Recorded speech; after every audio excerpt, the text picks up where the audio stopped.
Get a little bit more information and perspective on Mr. al-Assad's comments from our own Arwa Damon, standing by there in Beirut, Lebanon. Arwa, what else did we hear of significance from the president?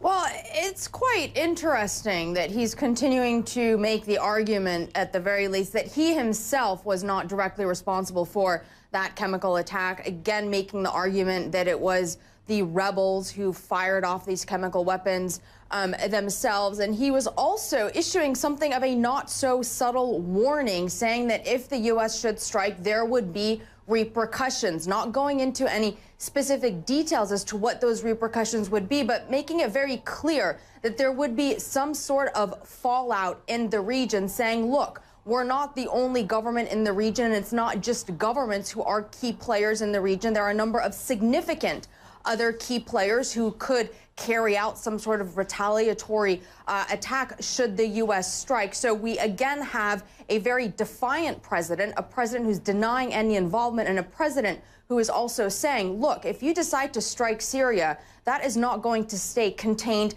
to the Syrian battlefield. It is going to somehow, in some way, shape, or form, expand beyond it, Michael. It's interesting, I suppose, that he said there was no evidence that his regime used chemical weapons. Not that they didn't use them, but there was no evidence of that. I suppose when you're listening to Mr. al-Assad, you have to read between the lines a little bit. But what do you think is the subtleness behind what he was saying there?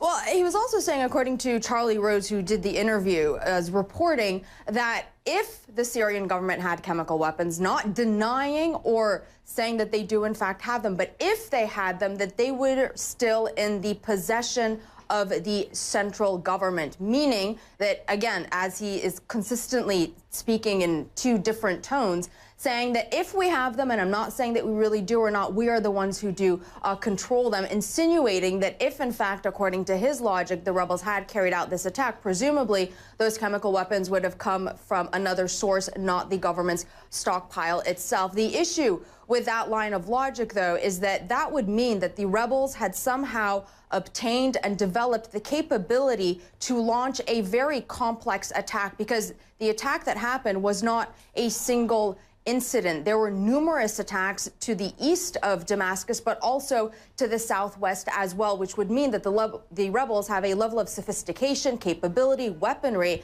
that at this point in time, no one really believes them to actually possess, Michael. Arwa, thanks so much. Arwa Damon there in Lebanon.